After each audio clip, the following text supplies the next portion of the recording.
I was fairly open-minded in medical school. I didn't want to pin down one specific pathway, just let it see how it was going to evolve and then adapt accordingly. And I think about halfway through, maybe three-quarters of the way through, I wanted to go into orthopedic surgery, which I pre-matched and was slated to do. I wanted to be a hand surgeon originally, and my mentor in medical school was a very prominent hand surgeon. I went to the University of Maryland for medical school.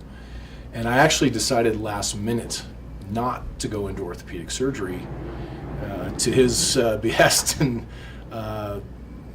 it just didn't feel right at the time. And I found a very small subspecialty at the time called physical medicine rehabilitation, which a subsection of which is non-operative orthopedics, basically.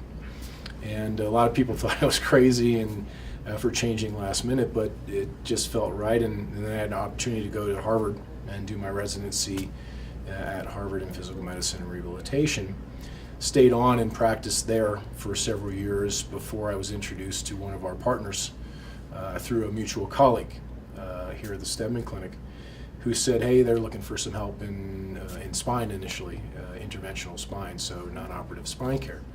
And I came out and interviewed several times, and I'd never been to Vail in my life.